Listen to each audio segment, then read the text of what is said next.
Welcome to the SchiffGold Friday Gold Wrap, your overview of this week's precious metals news. It's Friday, April 22nd. I'm your host, Mike Maharrey. Thanks for tuning in. So does your wallet feel a little lighter this week? Mine sure does, because it was tax day this week, Monday to be exact. That means I had to write a big check. Now, some of you may not have felt this pain. In fact, for a lot of Americans, tax day is a great day. I mean, at least they think it is, because they get a nice, big, fat refund. The government sends them money. I mean, I actually have friends who make a big deal out of April 15th. They plan how they're going to spend their refund. It's exciting. It's like they're getting free money. Of course, they're getting screwed just like me. But thanks to withholding, they don't realize it. I wish the government would just get rid of withholding altogether so everybody had to write that big check to the IRS. I think there would be a lot more anger over taxes if that were the case.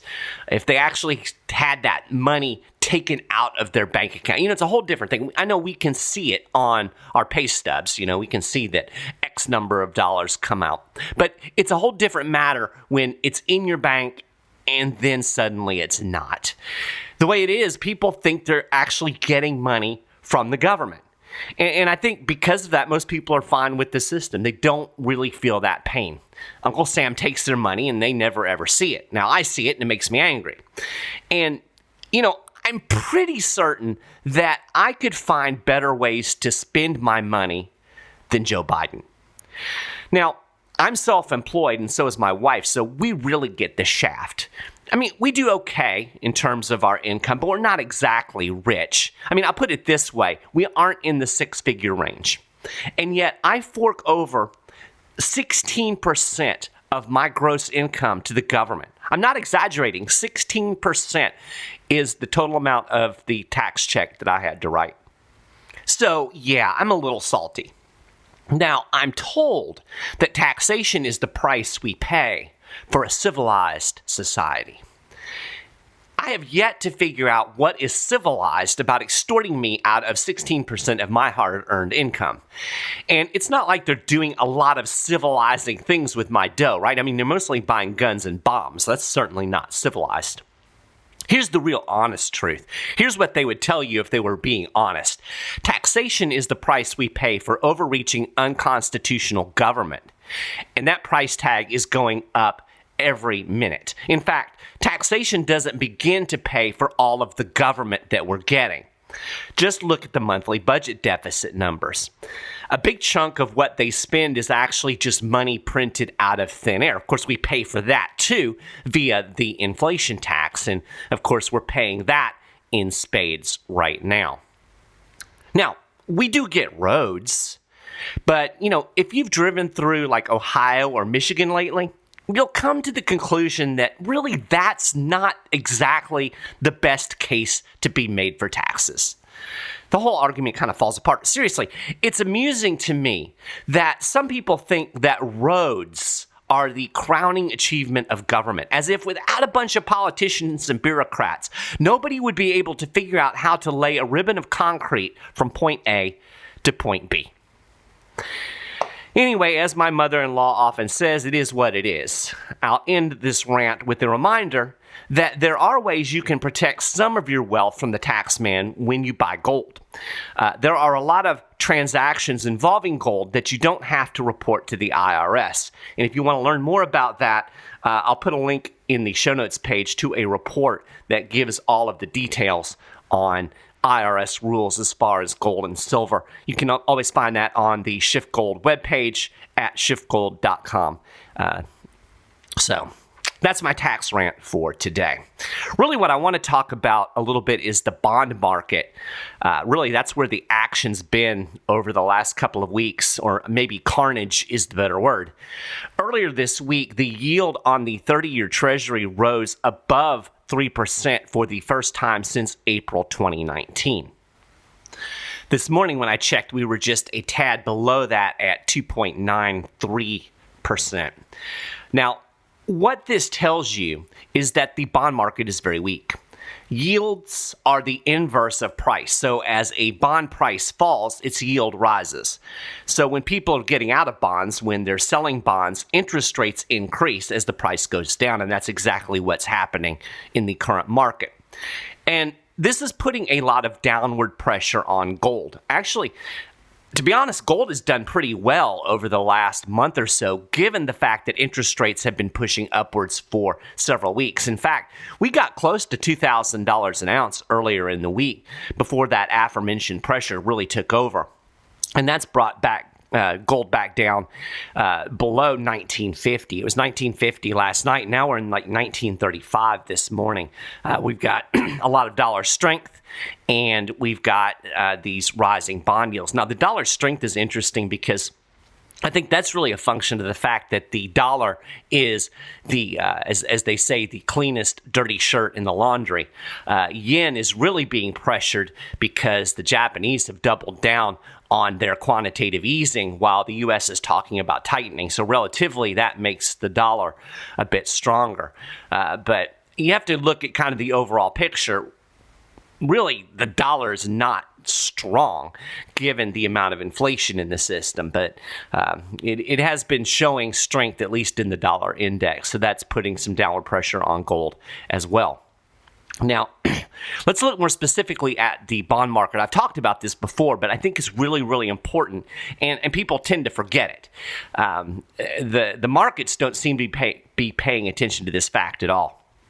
Investors get fixated on rising interest rates, but they miss the bigger picture, real rates. And right now, real rates are still deeply negative.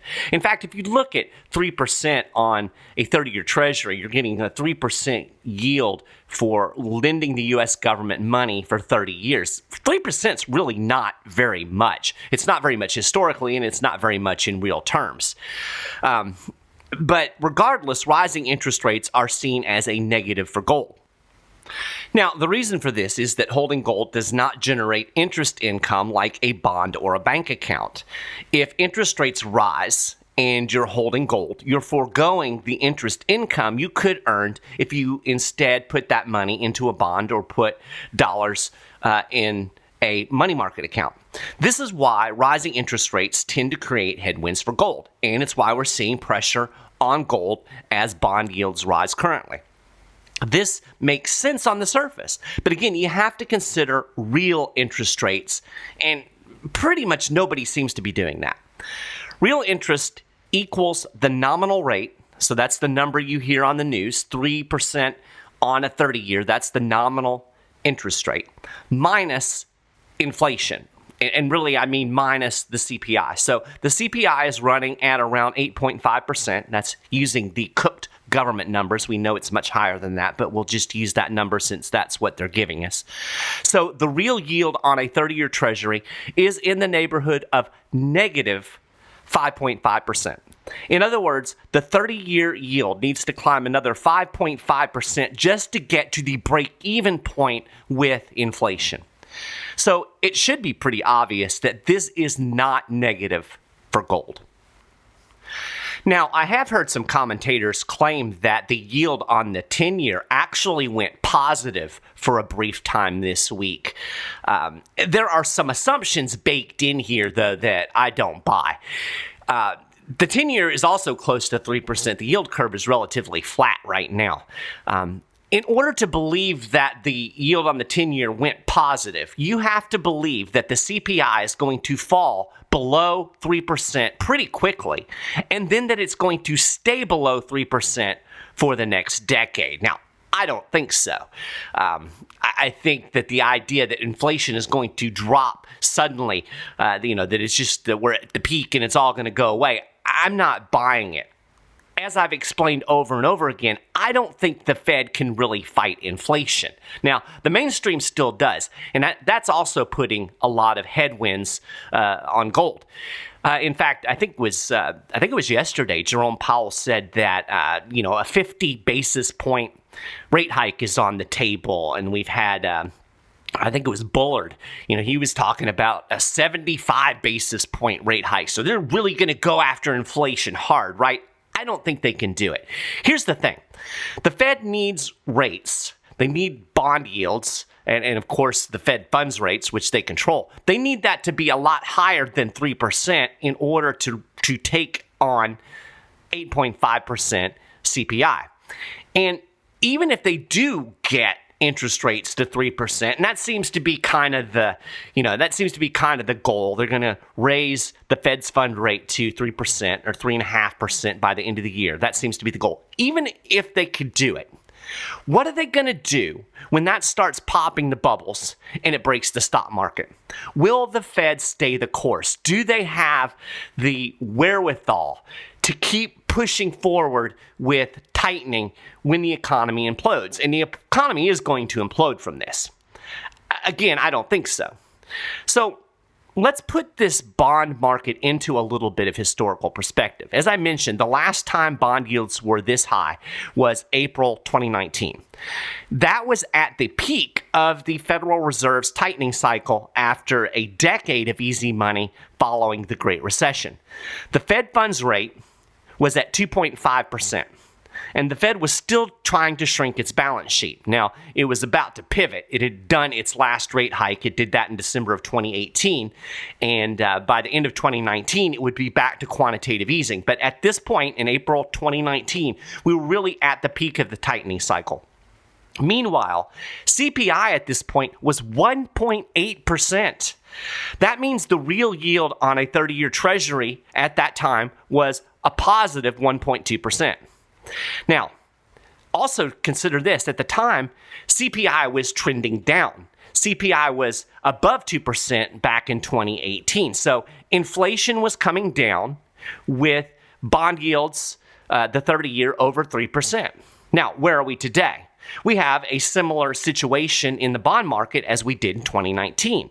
But with a year-over-year CPI gain of 8.5%, and it's not falling, I think it's still rising. And the Fed is just beginning its tightening cycle. It's not at the end of tightening, it's just starting. They've raised rates one time. The Fed funds rate is at a paltry 0.25%. It hasn't started to shrink its balance sheet. In fact, the balance sheet actually continues to creep higher. I kid you not. Despite all of this talk, all of this hawkish blah, blah, blah coming out of the Federal Reserve, and all of this talk that it's going to get more aggressive, all this nonsense. In the week ending April 13th, the balance sheet grew by $27.9 billion and hit a new record of $8.965 trillion. To use an overused cliche, the Fed is still pouring gasoline on the inflationary fire. This is the worst inflation fight ever. You don't continue quantitative easing when you've got historically high inflation. So it tells me that a lot of what we're seeing, or I guess hearing is the better term, is a lot of talk about an inflation fight. We have yet to see a real inflation fight. So, to get to 1.2% real rates on the 30-year Treasury, which is what it was in 2019, the yield would need to rise to 9.7%. The actual yield would have to be 9.7%, not 3%, 9.7%. So it needs to rise another, 6.7%? Do you think that's going to happen? Of course not. Literally nobody thinks that's going to happen. In fact, the markets seem to think that we're near the peak of inflation.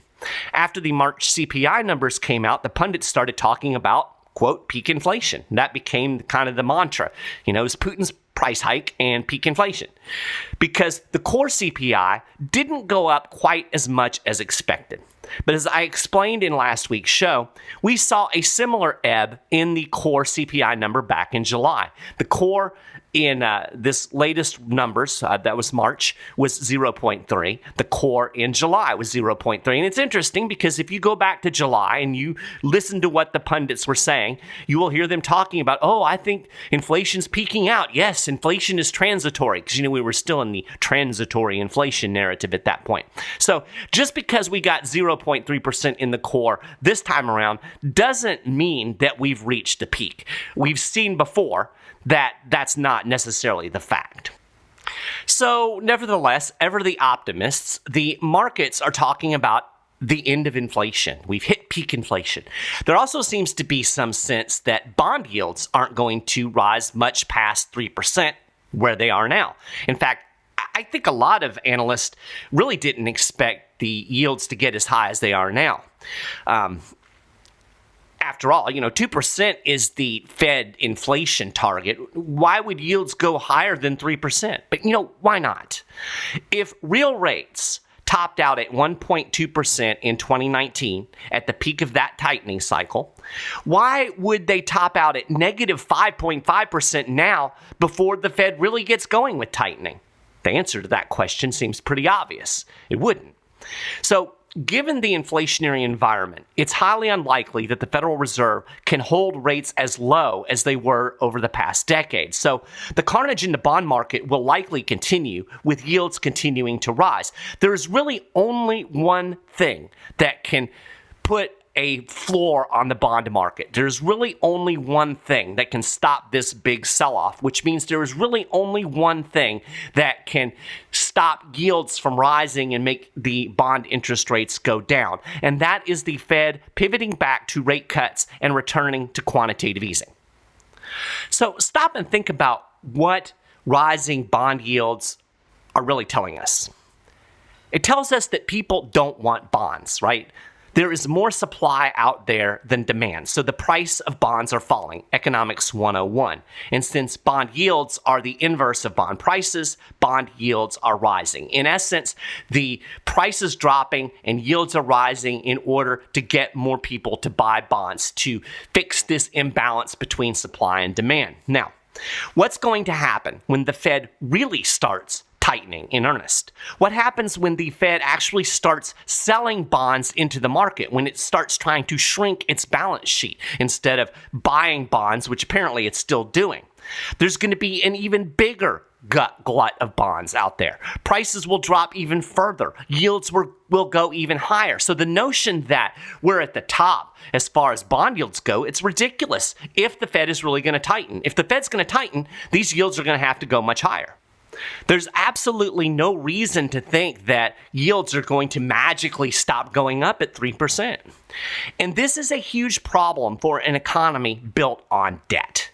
The other day on the SchiffGold Facebook page, somebody asked, well, what do I care about the bond market? What does this mean to me? What does it mean to the average person? Well, other interest rates are also going up along with treasuries. The treasury yields are kind of a benchmark. So if Treasury yields are going up, you're seeing other interest rates go up as well. So mortgage rates are going up.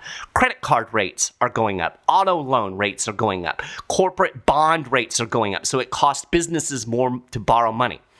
What's going to happen when all of these over-leveraged people that are up to their eyeballs in debt, when their interest costs go through the roof? And how is Joe Sixpack going to keep using his credit card to keep up with inflation? Because his wages sure aren't keeping up with it. I'll link to an article in the show notes page that actually breaks down what's going on with wages. And this is exactly what's happening. People are turning to their credit cards. I think I mentioned it in the last show. The revolving credit, which is primarily credit card debt, was up 20%, over 20% actually, in February, which is the last data that we had. So here's the thing. Nobody seems to be thinking about this. The over-leveraged bubble economy was built on debt. It can't handle high interest rates. So rising rates will tank the economy. They will tank the stock market. And then what? Will the Fed keep tightening? Or will the Fed do what it always does and go back to loose money? That's the $64,000 question. I think I know the answer, but I guess we'll have to see it play out. So here's how the mainstream seems to think it's going to play out. We're going to have a little recession. No big deal. I think they do recognize that tightening the money supply is going to have some impact on the economy, but I think they're underestimating just how bad that it's going to tank the economy. But, little recession, and then that's going to put the inflation genie back in the bottle. And then the Fed can go back to business as usual. And, I guess that could happen. but it probably won't. Quite frankly, I don't think Genie is going to go back in the bottle quite so easily, and I don't think the Fed has the will to really do what it takes to get the job done. I think once we get to 2.5% interest rates, and it may not even take that much. I mean, we got to 2.5 in 2018, and that was it. So maybe we'll get to 2.5. Maybe we'll get to 1.5. But at some point, the interest rate is going to tank the economy. Then that's where things get really shaky. That's where the poo-poo is really going to hit the fan. And you know, here's the thing. When you boil it all down, the Fed is really damned if it does and damned if it doesn't. It's going to face a tough choice, a conundrum, if you will. It can keep aggressively fighting inflation when the economy tanks and send the economy into an even deeper crash, or it can rescue the economy again with rate cuts and QE. And by rescue, I mean try to reinflate the bubbles, which is going to mean more inflation. So we're either going to have a really, really bad recession, which could go all the way to depression. I think it could be worse than the 2008 crash. It can do that. That would be the best thing, because really that's what needs to happen. We need to have a deep recession in order to get all of the maladjustments and misallocations and all of the bubbles out of the economy that the Fed has created really since 2008. And then doubling down with all of the pandemic stimulus. So it could do that. Or it can do what it always does and just go ahead and try to rescue the economy and, you know, cut interest rates and do more QE and blow up the bubbles again. History tells us that's what it will probably do, but then that is going to really let the inflation genie run wild. So, you know, it's kind of a choice. Here's the conundrum. It can tank the economy or it can tank the dollar. Take your pick. That's really where we are. Will the Fed crash the economy or will it crash the dollar? I don't know. I guess we'll see.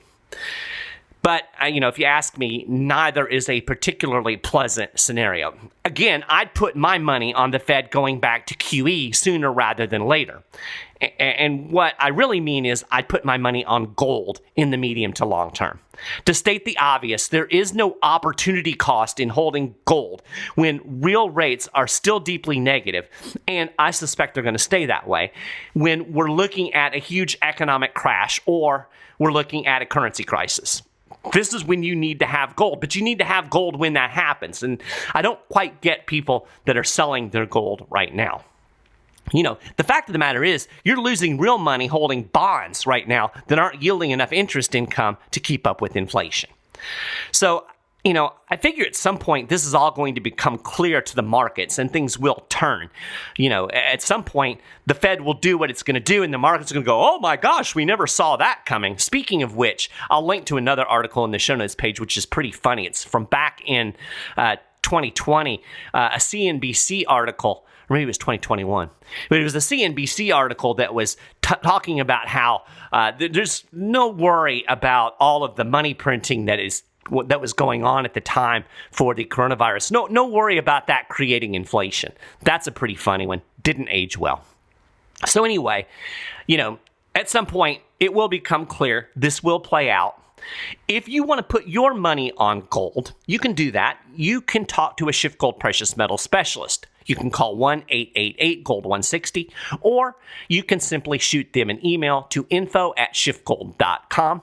Or if you go to the SchiffGold webpage, schiffgold.com/news, if you click on any article, you'll actually get a pop-up box where you can chat with the broker right there on the website if you don't feel like talking on the phone and don't want to bother with an email. But do it today. Talk to these guys. Find out how your investment strategy, how your portfolio can benefit by adding some gold or precious metal, silver. So, with that, that is a gold wrap for this week. You can get more details on all of the stories that I've talked about and, of course, much more over at schiffgold.com/news. We give you analysis and news throughout the week. And if you haven't done it already, of course, you can subscribe to the SchiffGold podcast, the Friday Gold podcast that you're listening to now. You can subscribe to that over at Apple Podcast. We're on Stitcher. We're at the SchiffGold YouTube page. You can subscribe there, and you'll get the podcast episodes the moment they come out.